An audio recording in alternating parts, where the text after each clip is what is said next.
I'd like to acknowledge that I'm calling in from the Syilx, Okanagan, Similkameen territory in BC, and we're all on different lands. So if you can put the land that you're coming in from into the chat, it'd be really great. It's important for us to know on whose land we're living.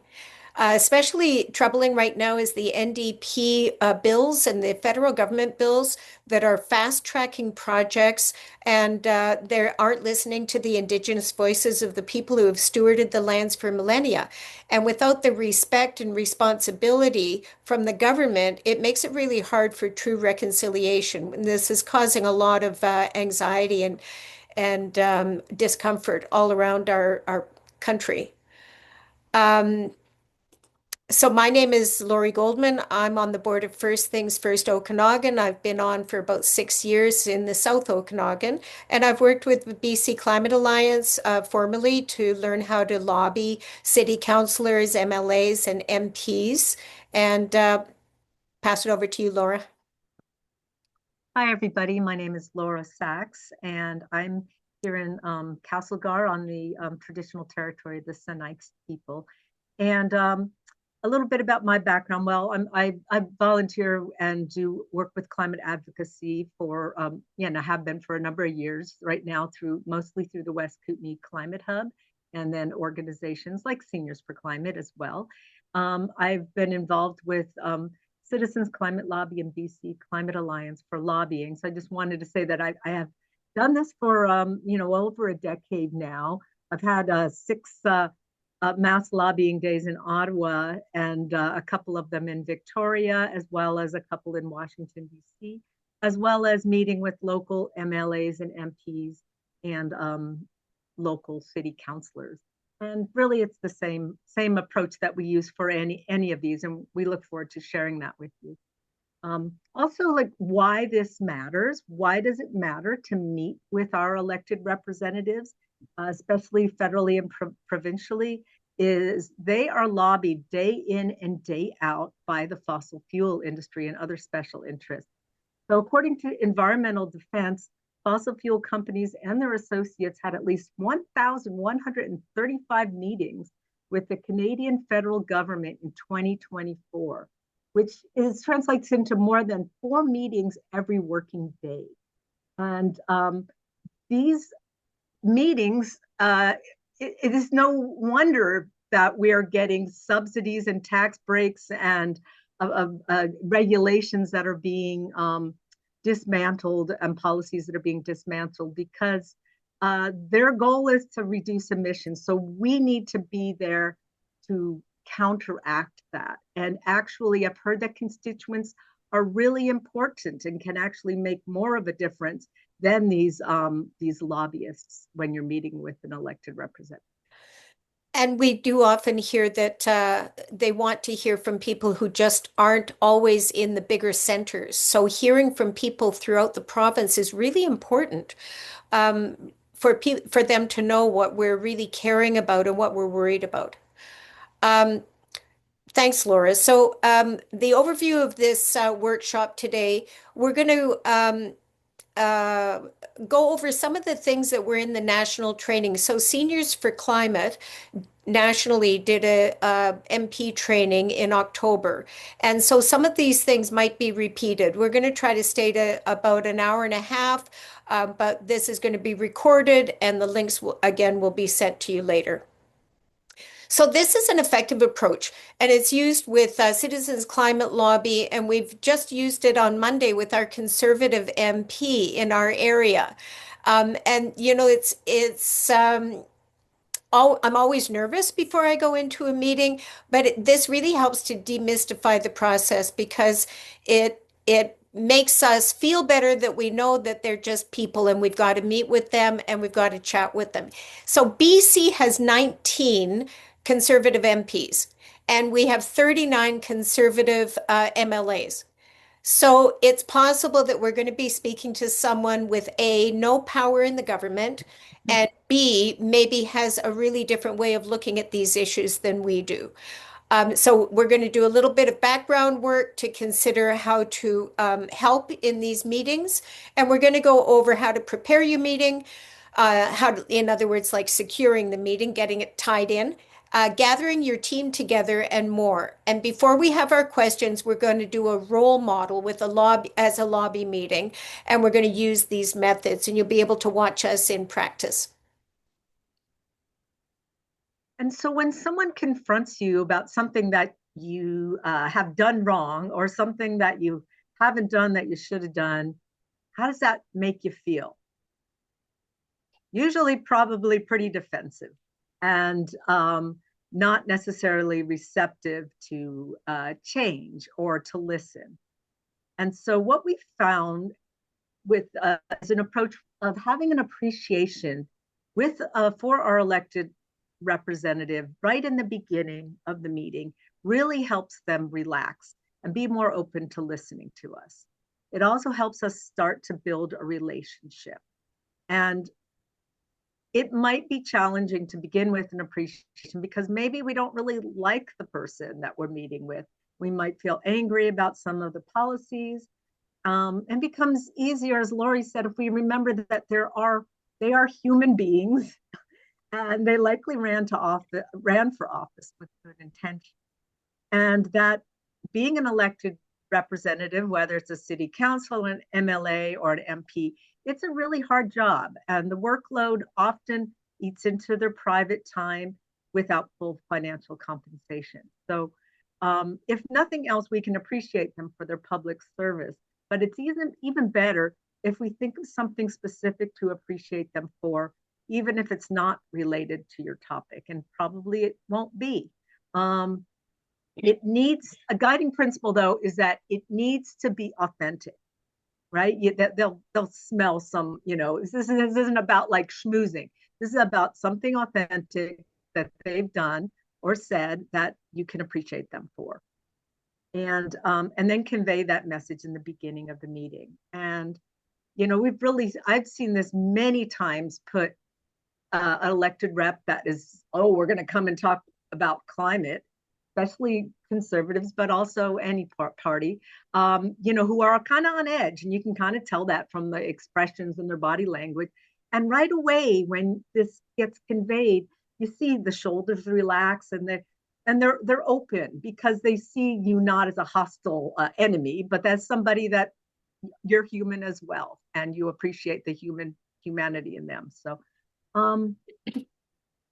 one thing that we find over and over again is that being antagonistic or insulting is not helpful. So being respectful gets you heard. Of course, you're passionate and you're worried, and that's fine to mention to them. But make sure that the meeting itself, you've done your work up front, you're prepared, and you work in teams. So if somebody does get overly passionate, you can pass it on to the next person. Yeah, so Yeah. last Monday we were in our meeting, and I know that our MP is very conservative, but I do know her from her time in council as well, and we've known each other a really long time. I know that all she cares about is affordability and jobs, but she's on the health some health uh, caucus or something in government. And so I mentioned those things and say, thank you really so much. I know what you care about, that these are really important. And then I also said that I called up and left a message about Bill C5, and she called me back like the next morning. And that was like so surprising. And and it really showed that she cared to hear from me. And I think that really helped in our relationship for this meeting that we had. So, take a moment to focus on an elected official you might meet with, for example, your city councilor, mayor, or MLA, and you might think of one for whom showing appreciation could be challenging. So right now, think of that, how you would show appreciation for a person, and just take a minute or two, type it into the chat, but take a little bit of time to think about what you might talk to them about that you could appreciate something that they've done, and just put it into the chat.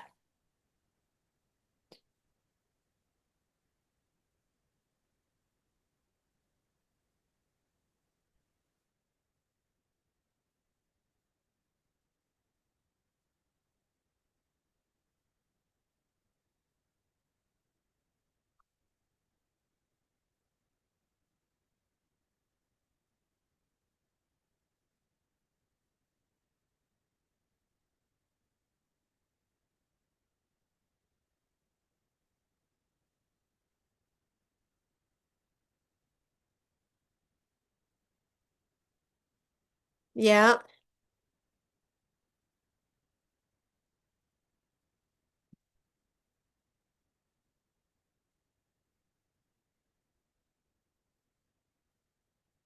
Yeah. Listening to acknowledge their service and good source of their accomplishments, appreciate that they're in public service. Yeah. Just to say, thank you for doing your job. Somebody put into the chat that I mentioned the conservative, sort of to let people know that you're going to perhaps be in a situation that might not be as comfortable or open.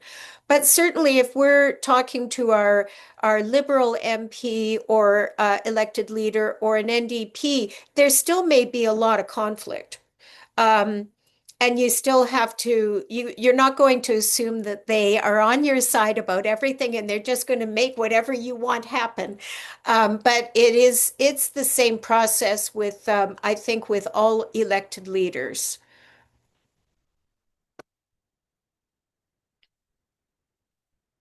Um, So one of the things that we do is look at things with the what we call a values sandwich. So we often assume that smart policy ideas and research findings and science carry their own weight, but it's not usually how it works because we're emotional. So whether we like it or not, we tend to trust our feelings, how we view the world, our value systems, and social cues more than facts or data. And not only that, when we bring out data, sometimes it becomes a place where there's debate rather than discussion. So we often want to share all of our knowledge with these elected leaders, but sometimes we may know more about certain things and we don't want to get into confrontation. So we want to talk about our values and our feelings. And that is like why it matters. So this is the value sandwich. And it was set up by a woman named Anna Fahey, and we can send the link to that. So when you first make your pitch, you're going to start and end with your values, and that's your argument is going to be in between there. So it's really short. Everything you have in your role for the elected leader is really short because sometimes they only have 20 or 30 minutes to give you. So you start with why it matters. You make it personal, like a friend of mine. Like I always start with the smoke that we get here and how bad it's been and how I have to stay inside with an air purifier. And it really scares me. And then we present the policy solution with supporting facts. You make it relevant for the person that you're talking with. And then you reinforce again why it matters. It's like I'm really worried that all the things that we're doing are going to mean that we're going to have more smoke and a lot of health issues. So your most powerful message taps into the shared values and it builds connections. If you're talking to an MLA that might not believe that climate's a key issue, think of other concerns that might be shared, like increased floods or fires from extreme climate or insurance rates. People are talking about those people who can't get insurance anymore. I know my insurance has gone up almost double.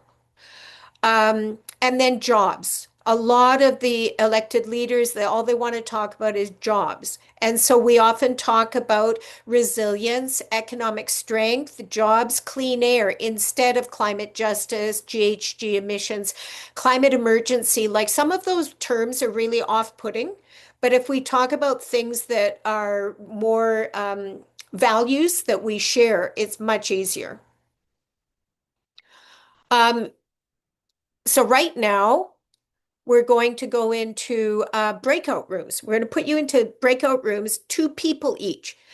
And you with your partner, you're going to start sharing a little short story of why this matters to you. So that's the bread at the top and the bottom.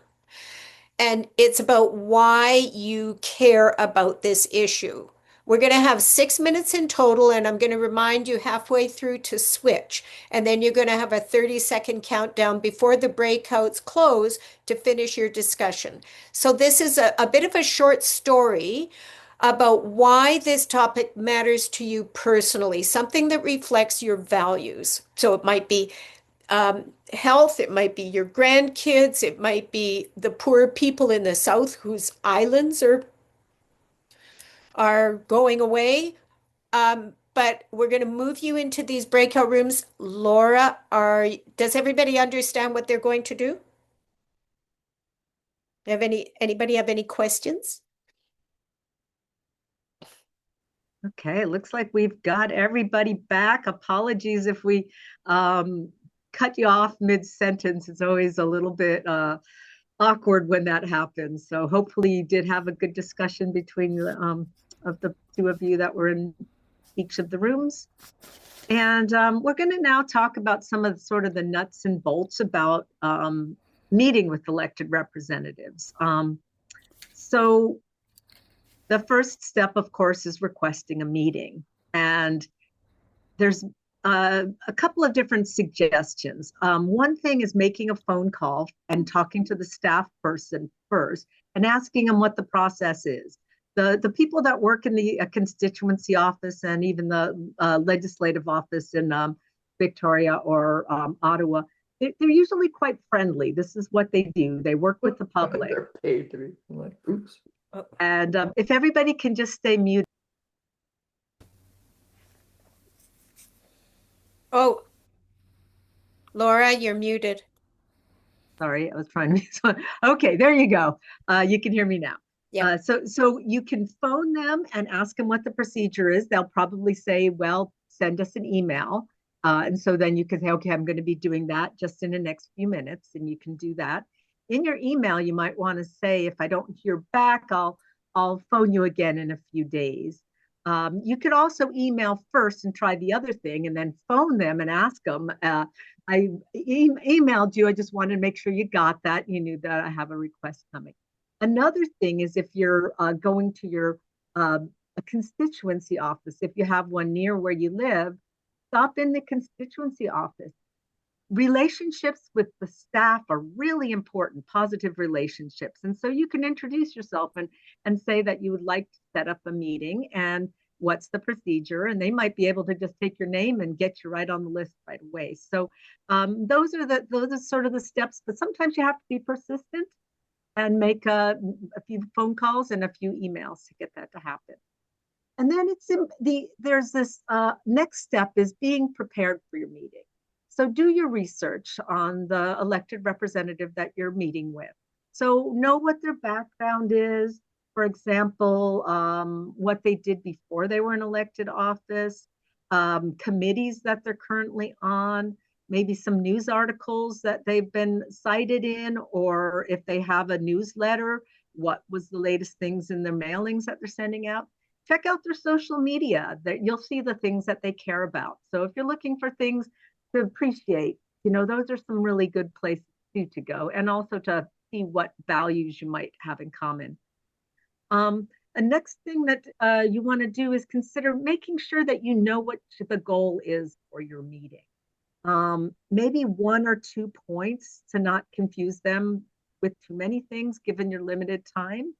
And also some of that might also be relationship building, because you're not going to just change their mind or get them to do what you want the first time that you meet them.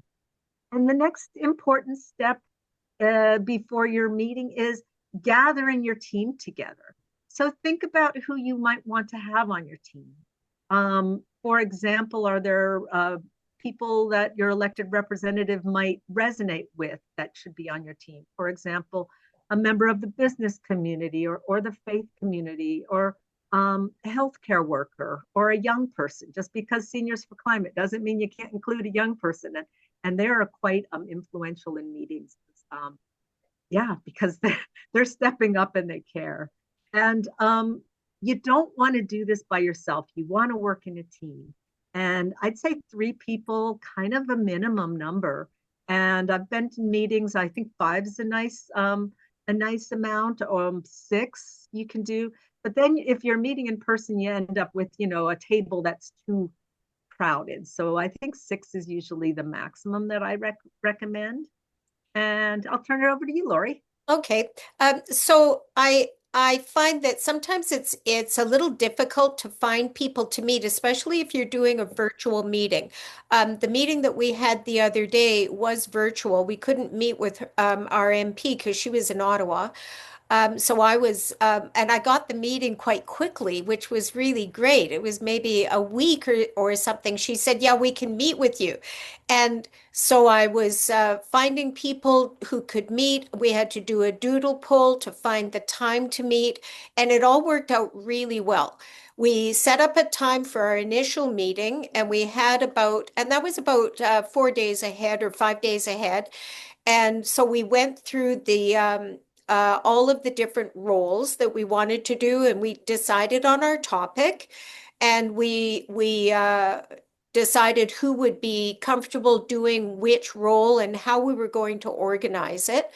Um, and that took about an hour of our initial meeting. So it wasn't a really long meeting, but we all felt like we knew where we were coming from and what we were going to share. Um, and then the thing to make sure is that your team is with you to know that you're not going to be combative. You're not going to be competitive. You want uh, the elected leader to hear you, but you don't want that person to feel like they're being harangued. So I'm going to show you just what we sort of looked at. Can you see my screen? This is um, the roles, and we're going to be sending this out again.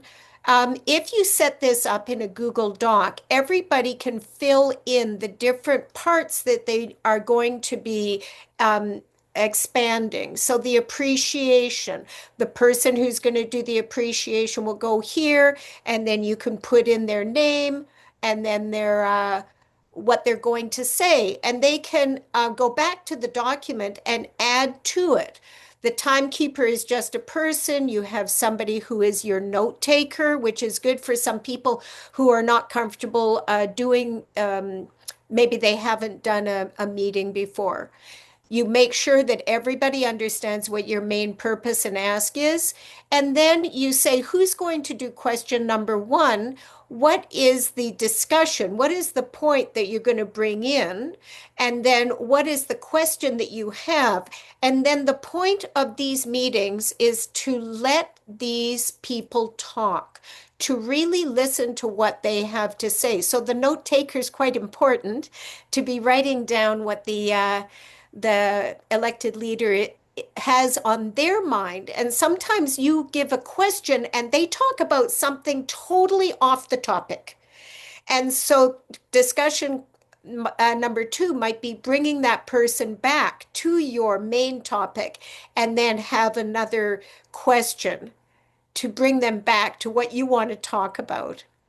Um, did you say that when we have a virtual meeting, we often do the photography at the beginning um, so that we don't forget at the end, which we have done before? And it's really important that everybody fills in their ideas so that the next meeting will be about 15 minutes before the meeting that you have. So if you're having a meeting in person with your elected leader, you want to group somewhere, either in their office foyer, but not where they can hear you, um, or in a coffee shop ahead of time to make sure that you guys are all organized and feel comfortable knowing what your role is. Um, the other day, we met on Zoom. We went over all of our roles and we all knew what we were going to be doing. And then we moved to a Google Meets and had our meeting. We were lucky enough to have 30 minutes, which was really great, and it ended at 30 minutes. And then we were able to have a debrief. So that was the next part. Great. I do see that some people are asking questions in chat, and I wanted to say we do have time at the end to get into detail on questions, but everybody just doesn't have to be a constituent that is in the meeting. Um, in our case that Lori's talking about, we were all constituents, but and I want to go over just briefly, like sort of the flow of a typical meeting with those roles that Lori had just discussed. So um, the one thing to realize is that these meetings are like improv.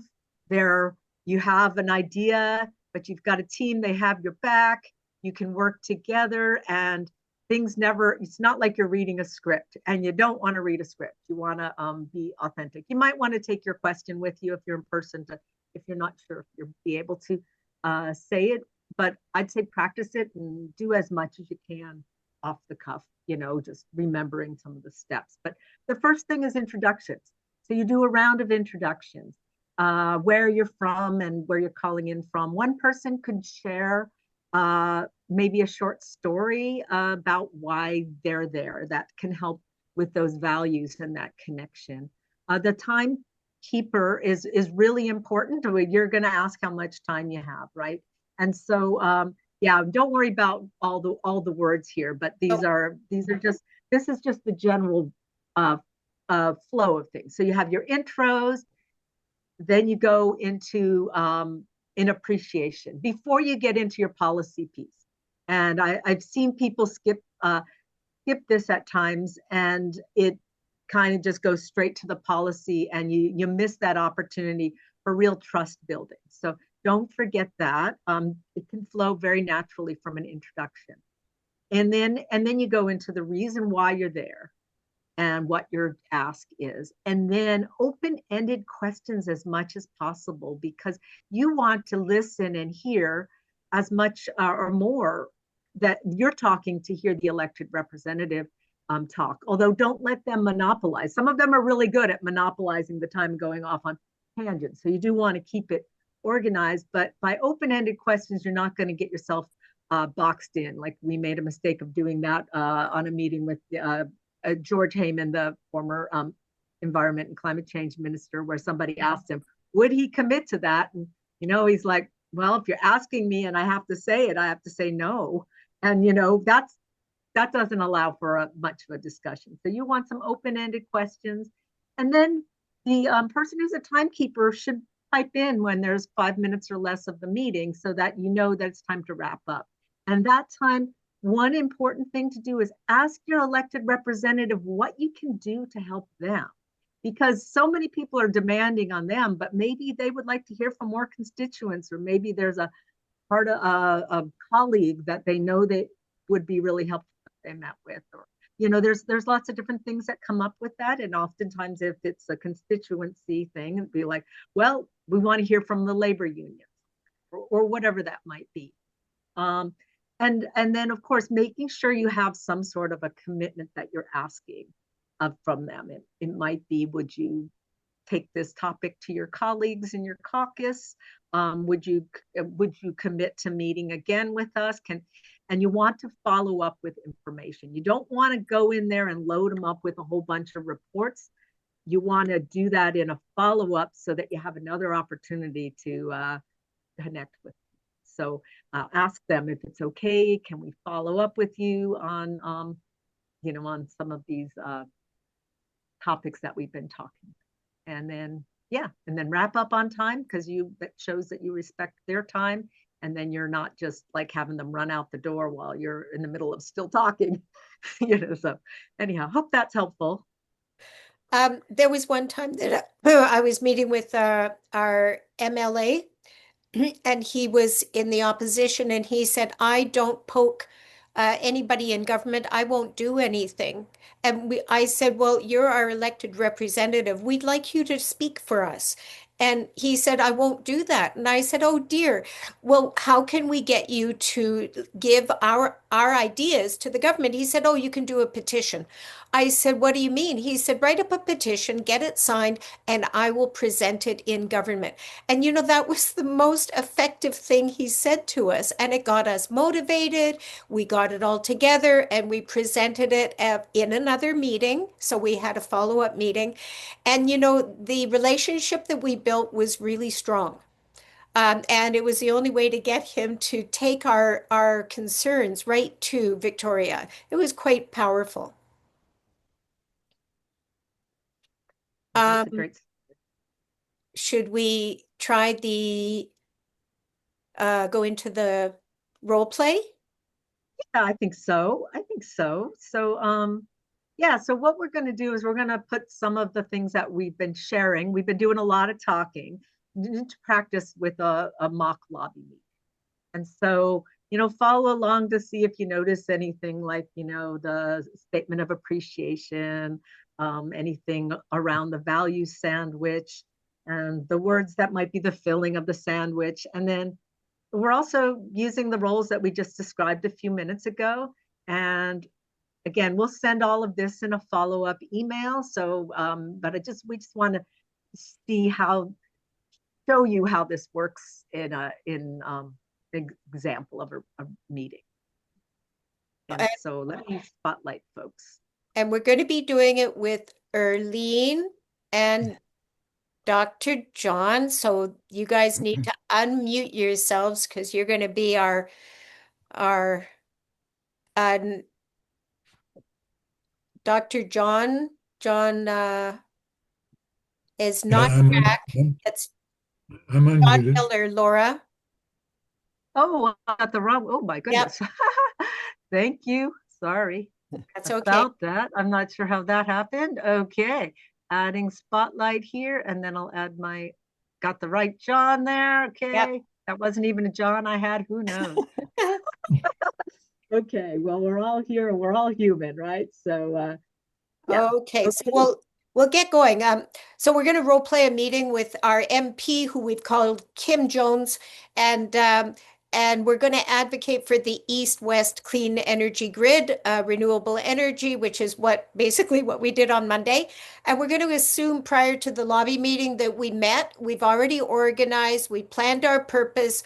We know that this is a new situation. Some of us are really uncomfortable because we haven't done this in a long time, or we're just nervous, and or we've never done it before. And so we all, working together for have each other's backs. We've gathered research from different organizations. We come in maybe with some notes for ourselves about the East-West clean energy grid and some talking points that we think would resonate. And we've researched things about our MP, Kim Jones, what she cares about, like affordability, sovereignty, health, and jobs. We're nervous. It's her first meeting with us since she was elected. Um, so I'm gonna get started. I'm gonna be the lead, and I'm gonna introduce our organization and do the appreciation. I'm gonna keep the discussion flowing. Laura? And I will be the note taker, the timekeeper, and the photographer. These are roles that are more comfortable sometimes for someone new to lobbying. Dr. John? Yeah, and I'm going to be the Dr. John talking about health issues. And I'll be MP Kim Jones. Okay. So thank you so much for meeting with us, Ms. Jones. I'm Lori Goldman with Seniors for Climate South Okanagan and First Things First Okanagan. I've been concerned about the changing climate for years, and I work on different solutions for our planetary future. I'm based in Penticton, and you know me from before. I'll pass to Laura. Hi, my name is Laura Sachs, and I live near Castlegar. And I'm part of Seniors for Climate Castlegar, as well as the West Kootenay Climate Hub. Before we get going, I wanted to confirm how much time we have. Is that 15 minutes? Yes, 15 minutes. Okay, great, thanks. And when we're in person, we like to have a photo at the end of meetings, but since we're virtual, can I take a screenshot now and then we'll share it with you and post it on social media if that's okay with you? So, okay, so smile everyone. Okay, great, thanks. And I'll now pass it on to John to finish our intros. Well, thank you very much for meeting with us today. My name is Dr. John Miller, based in Penticton.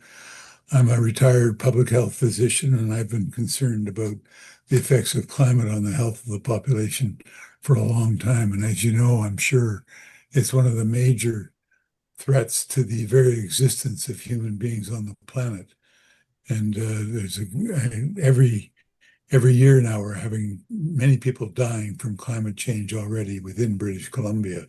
And it's often the most vulnerable that are affected, those who can't afford to have air conditioning and the poor who don't have jobs and don't have anybody to support them. So we're hoping that we can talk to you and find out if we have some common interests in solving this problem. Thanks, John. So I'd like to say congratulations on becoming our MP in this really vast riding. I appreciate you recently calling me back after I left a phone message about the government bills. Your thoughtfulness and your interest in your constituents is really welcome. I know that you really care about us. I also know that you care about health and strengthening our national sovereignty, and I know you care about jobs because you send out these mailings, and I appreciate those too. So we're representing Seniors for Climate. It's a national organization founded last year with groups across Canada. In our riding, we've got groups in Penticton and Castlegar, as well as other areas.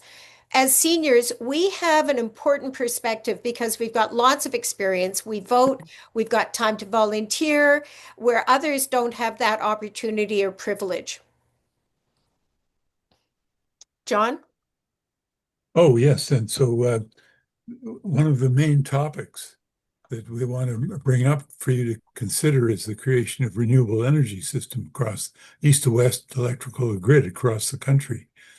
This will address many of the concerns that I'm sure you're hearing from constituents, like creating jobs, making life more affordable for people, and stimulating the economy by investing in renewable energy and connecting the energy across the country, which will provide reliable energy in the face of outages that we undoubtedly will face. So we're hoping that you might have more interest in, if you want more information on how to create such a renewable energy system and get rid of the fossil fuels that are causing the warming and killing off so much of our population already. Well, first of all, the Liberals have made a lot of promises that they don't keep. You must be very unhappy. Regarding energy, affordability issues are top of mind for people across this riding, especially workers in the forest industry with tariffs and mills shut down, and so many addiction issues, and people living in tent cities. Energy bills are way too expensive and should be brought down. But I haven't heard about this east-west grid promise, nor have I discussed this with my colleagues. It's not surprising that the Liberals aren't following up because they do promise everything to everyone, which is why we have a $80 billion deficit. Although I do realize that we need military spending to be more self-reliant to the US. Yeah, absolutely. The East-West grid's actually designed to make us more self-reliant as a country. Right now, we effectively have 13 separate electricity grids across the country, many of which feed into the US. So we have an opportunity right now to break down provincial silos to create a single national grid. And that will really build that resiliency and also make us, not so reliant on the US. And it protects us as well as providing all that training and the jobs in that industry. Well, that is interesting. Do you have restrictions or preferences on the types of energy that can feed into this grid? Things like nuclear or tidal energy? Oh, yeah. Well, certainly, Mhm. certainly, solar and wind now are vastly cheaper than fossil fuels, and we certainly would put a stress on that. Nuclear, we're a little more cautious on because, first of all, it's extremely expensive and it takes a long time to get it in, and we don't think that will solve this problem in the short term. So we would be stressing non-nuclear renewable sources primarily.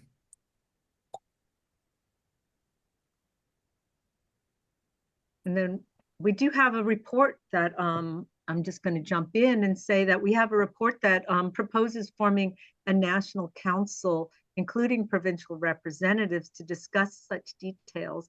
And so this could help allow provinces to feed the type of fossil fuel-free energy that they have in abundance. So there's lots of different ways to do this. And, we really appreciate your interest in those questions because, it's certainly an open. We just want to make sure that this grid can get built, in this short time frame that we have. And also I wanted to say, I see we just have a few minutes left. Yes, thanks for keeping us on time, as I do have an important vote coming up that I need to be present for.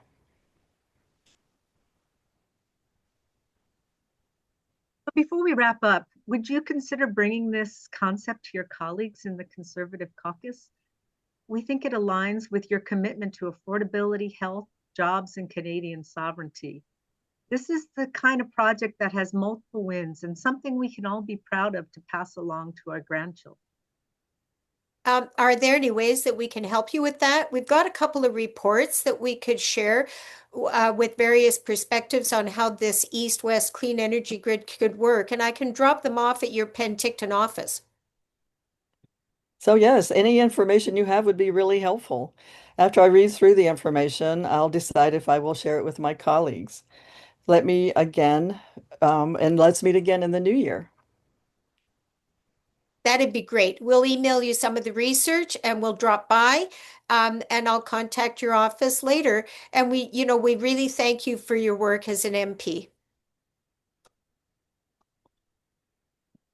That's great. I look forward to meeting with you. Have a great rest of your day. Thanks. Thank you very much. Thank you, too.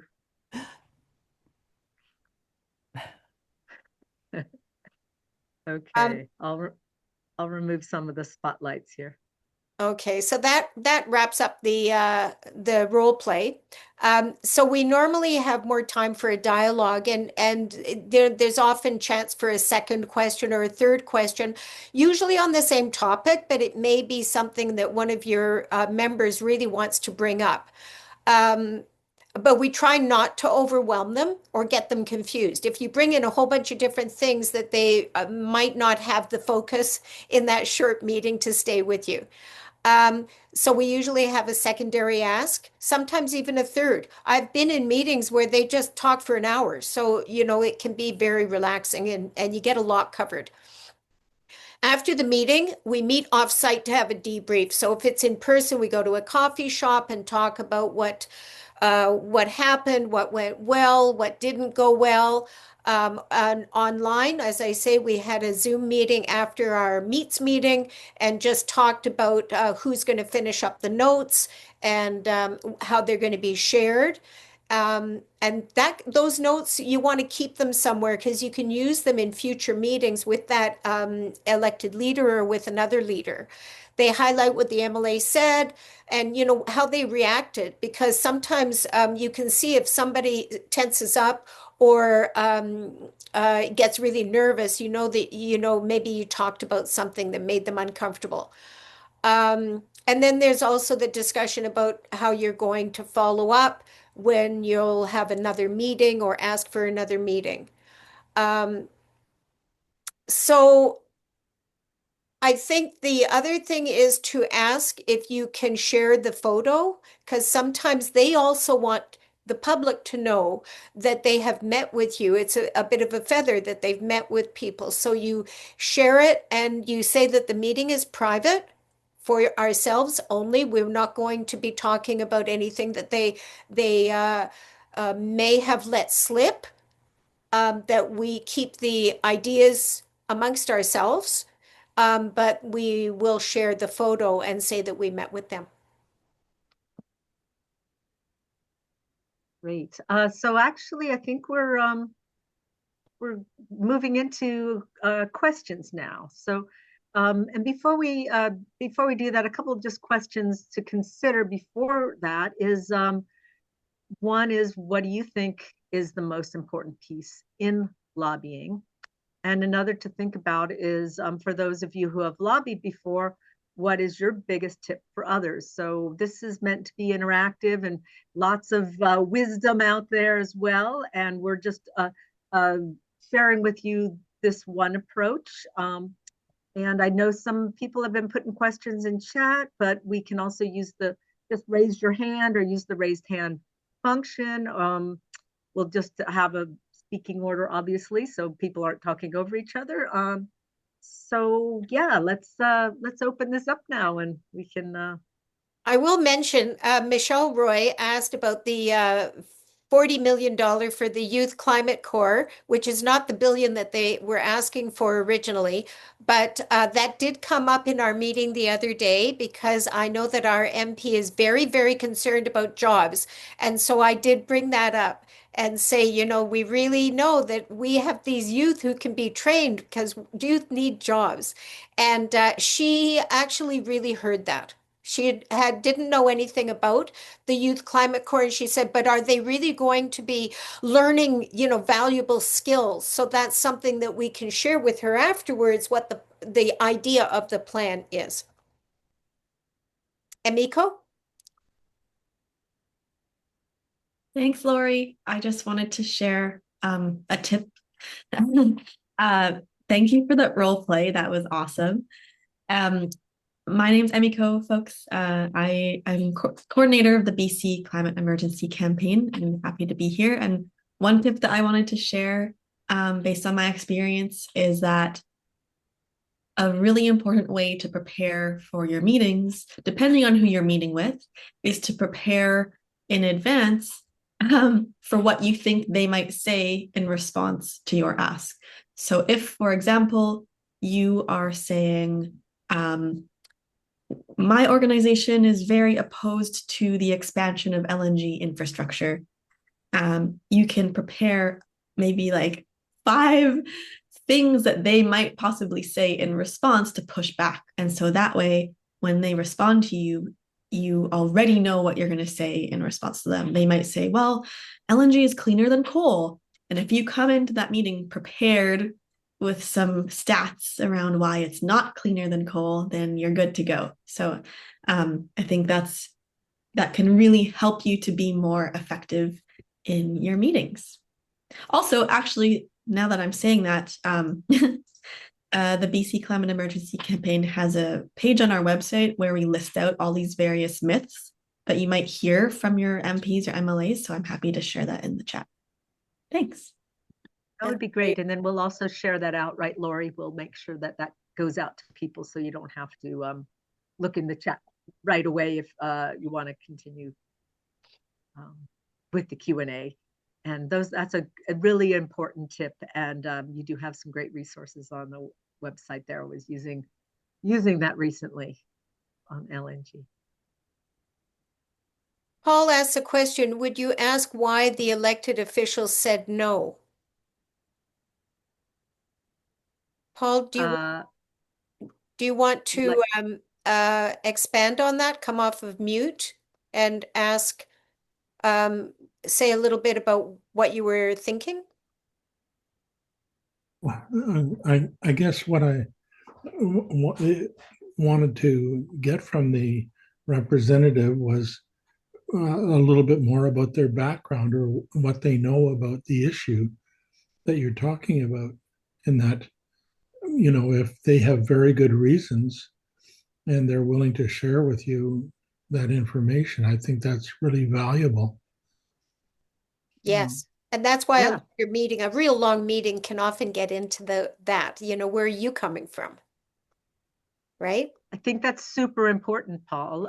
Yeah, exactly. That's part of what we want to get out of the meeting is to understand what maybe are the roadblocks, because maybe we can find ways around there. And yeah, so that's really important to.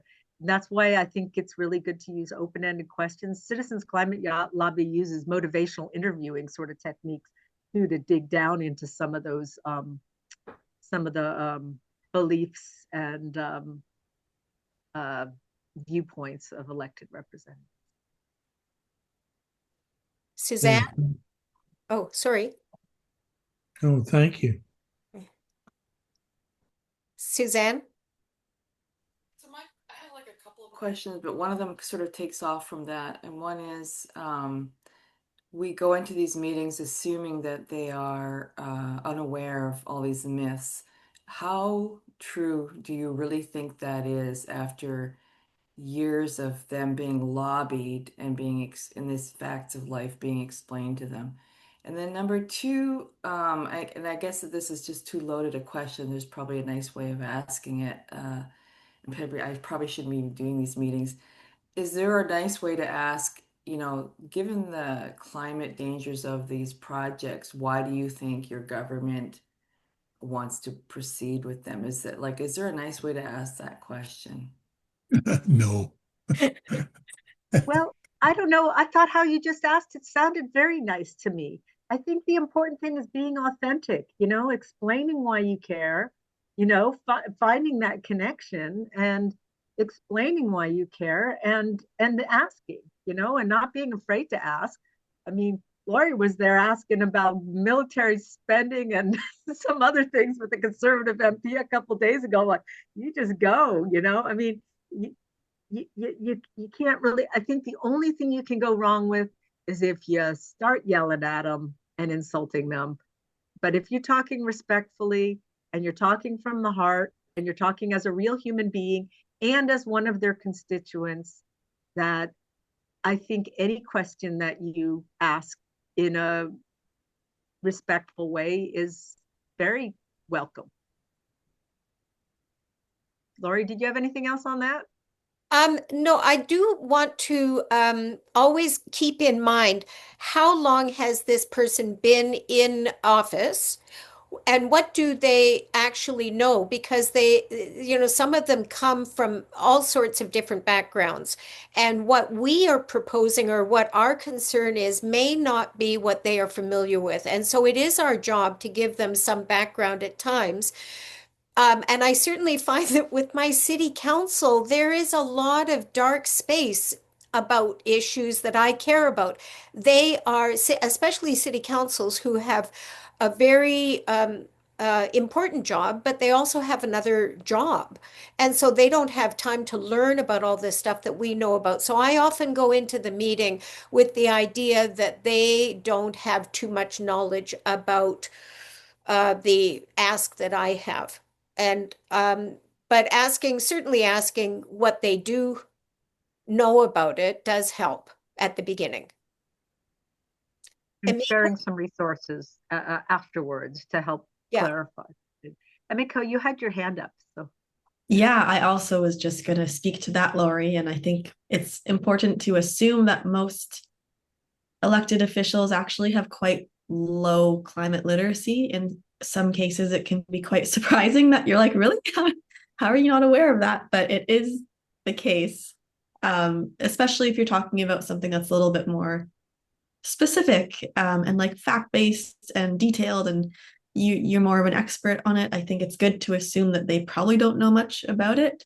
Some of my colleagues recently did a delegation for a number of MLAs, and they were presenting about LNG, and many of the MLAs came up to them after and were really shocked at what they heard.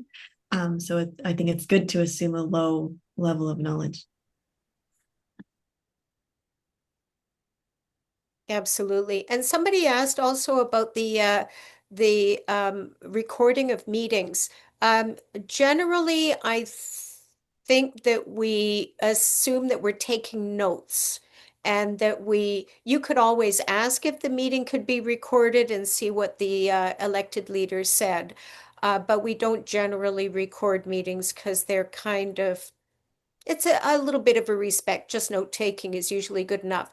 And the same thing with length of time. When we first set up our meeting with the um, MP, I think the assistant said we only had 15 minutes or something, which was really shocking because then you're thinking in your planning, we've got to be very precise and very quick, and we have no time to waste. And then when we had our 30-minute limit, it made it a little bit more relaxed that didn't have to really be so intense in the meeting.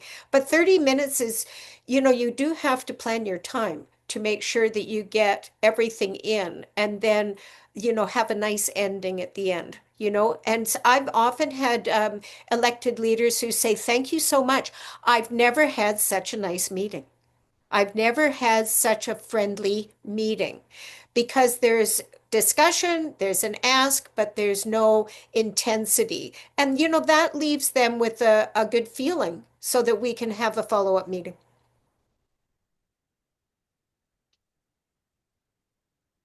Anybody else have questions? Phil has his hand up. Is that me? Yeah. Thanks. I'd like to get a bit clearer about what the nature of the ask is.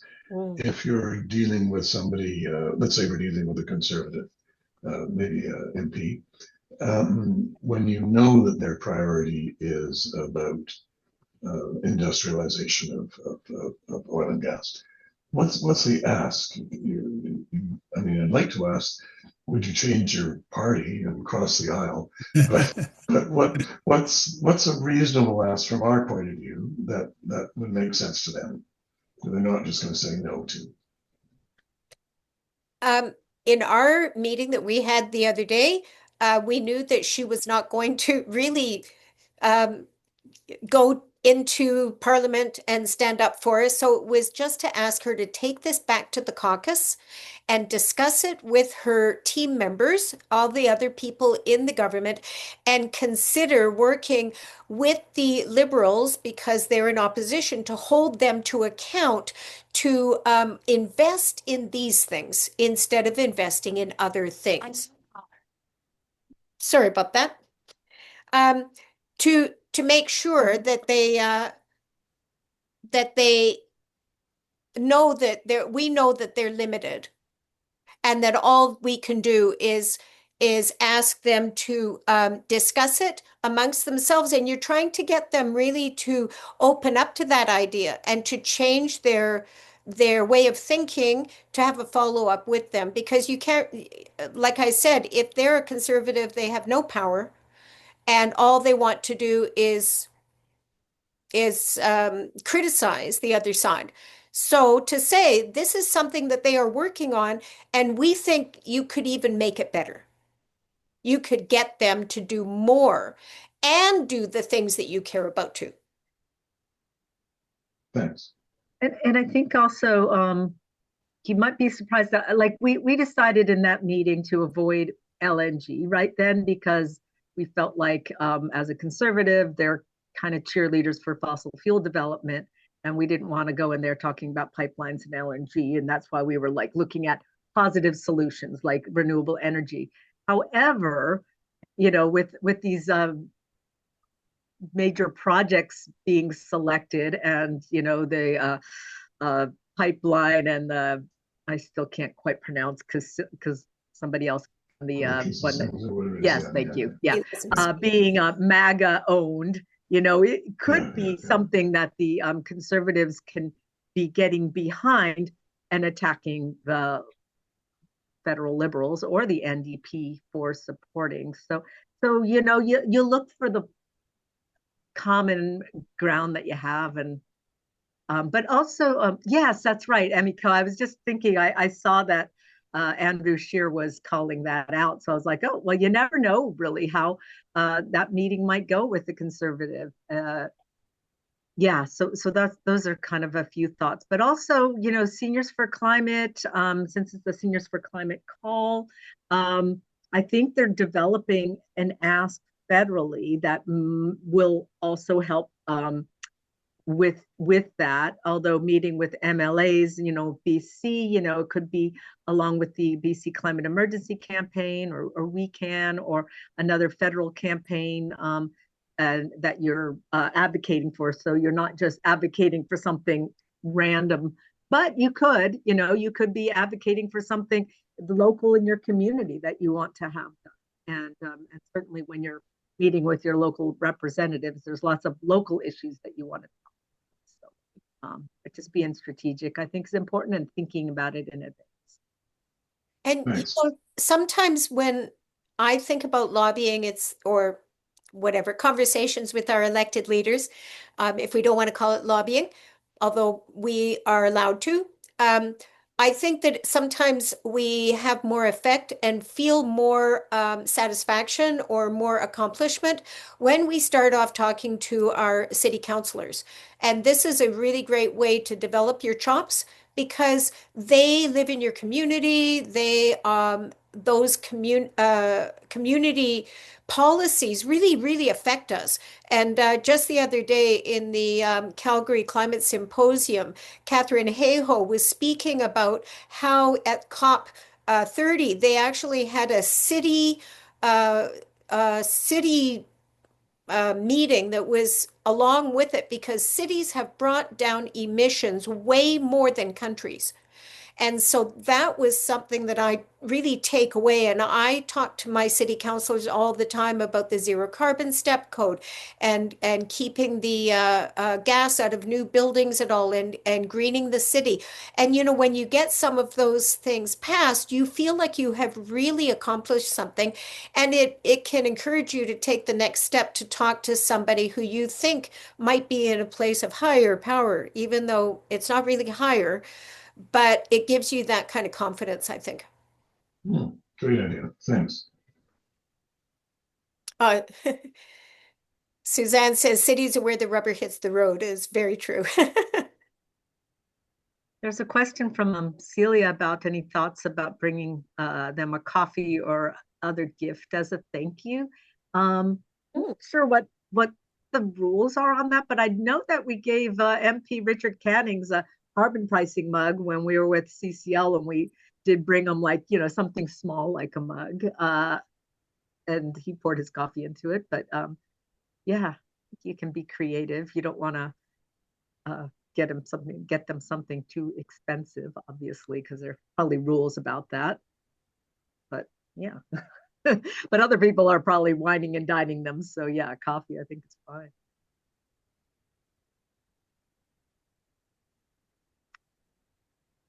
So is there any other questions? I'm looking at the chat.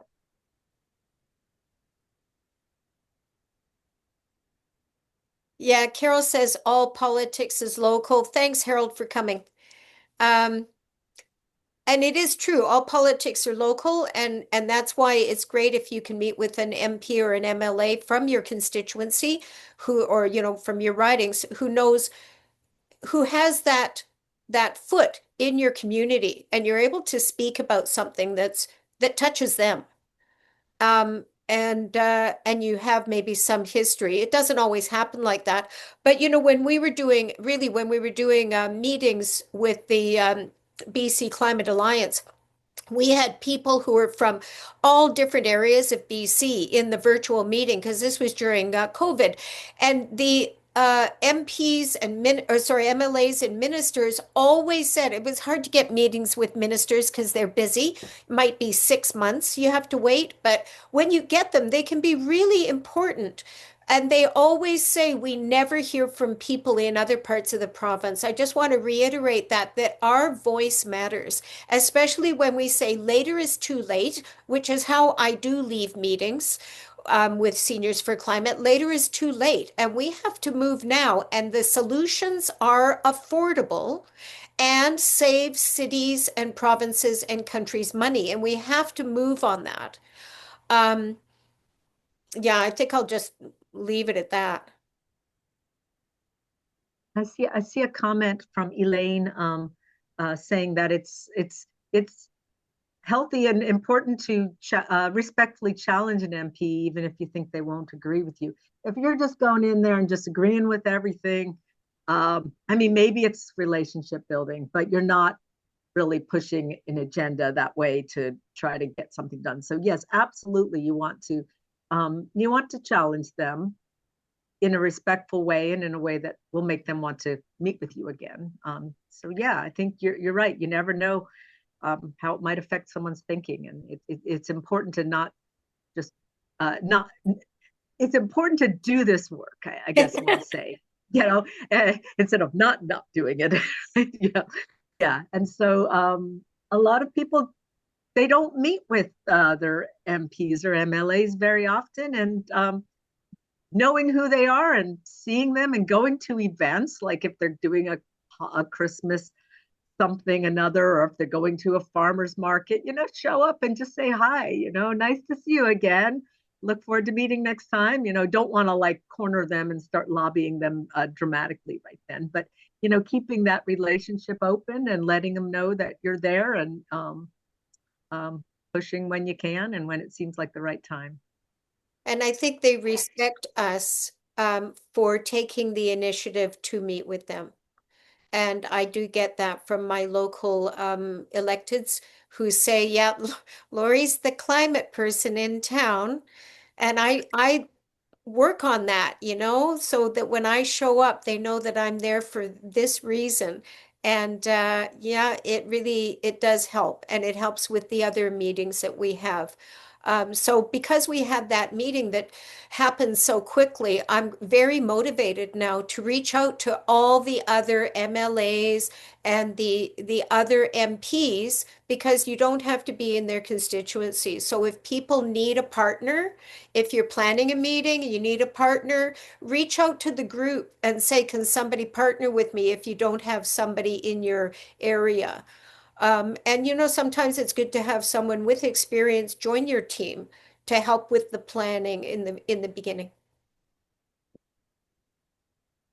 And I would say that also, if anybody just is looking for a little bit of help with the planning, I think Lori or I could be available, even if you didn't need us in a meeting, just to kind of bounce around some ideas. Usually it just helps to bounce an idea around because you usually know what the answer is. But and baking, Linda is suggesting bringing baking. Ooh, some fresh cookies or something. Yeah, there's a way to someone's heart. Yes, Emiko. Upcoming report. Yes, Emiko, you can do that. And I just want to remind people that, again, that all these resources will be coming in an email with links, and it'll be coming from me rather than from the BC Climate, BC, Seniors for Climate BC Hub. It'll just come from my email, and it will have the links in there. And so you can reply if you have any questions.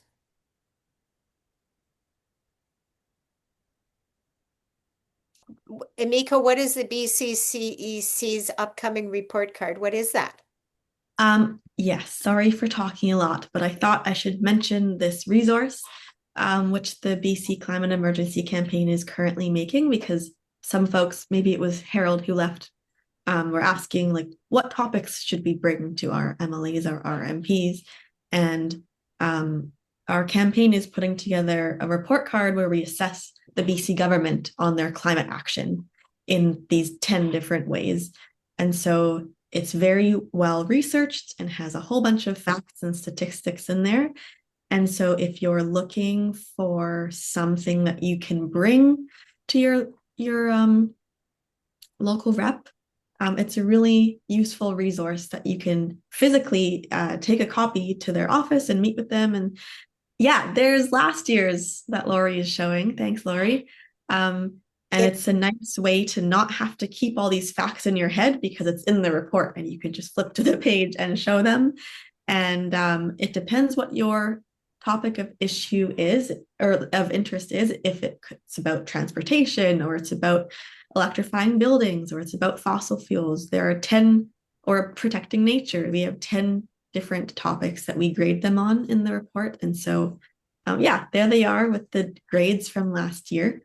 The 2025 version won't be released until December, so it's not out yet. But once it is, I'm sure Lori or Laura or somebody can send a copy to you folks. And if you want to receive a physical copy, you can get in touch with me and we can get one mailed to you. Thanks. Yes, and consider joining the climate emergency campaign. Find out more about them, because they're really, really working hard to reduce emissions. And We're all I was going to working say, I've been at recent, because Emiko, you sent copies of that hard copy to us, and so we had meetings with our two area NDP MLAs over the summer, and so we don't want to give it to them in advance, like at the beginning of the meeting, because otherwise they'll just be spending the time looking. So pick a few topics and say, there's more in this report. I find it helpful to give it to them at the end, after you've talked about that topic, and that there's other important topics too, because we only have so much time to talk about one thing. So yeah, it's good because it's very comprehensive and great report. And I see we're like almost out of, we're almost at the top of the hour. So maybe time for one more question and then we'll wrap up here.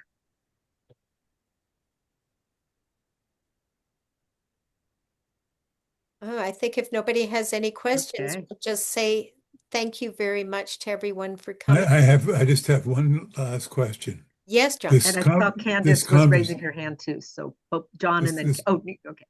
this conversation today has been it has been exclusively about fossil fuels, greenhouse gases, and warming.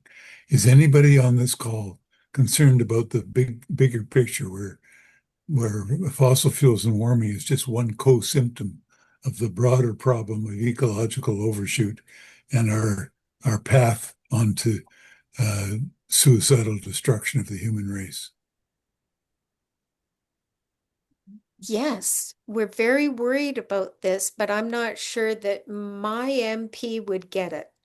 I mean, it's definitely an issue, but talking about that with my MP would just have her falling asleep. She wouldn't be able to understand and or even know what to do about it. So I'm not sure how I would ever bring that up. But somebody in my team might want to bring that up with her. Well, and the broader issue is how do we get the public even thinking about it? And that's what I'm preoccupied with. Anyway, we'll leave it at that. It's a tough question. It's a big question. Mm-hmm. Yeah. Yes, it is. And it is where we are at. It can be very overwhelming. Maybe next month we could talk about that. Yeah. Yes, well, I would like to thank Laura for joining us and helping me to be the leader on this important discussion and helping me to organize it all and be an amazing resource. And thank you, all of you, for coming and for Dr. John and for Erlene to be our actors in our play. And if you have any questions, please reach out.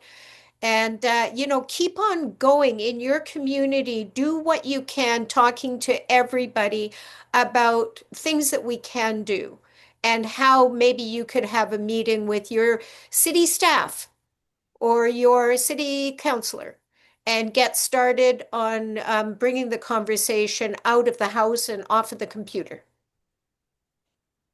This was an excellent, excellent evening. Thank you.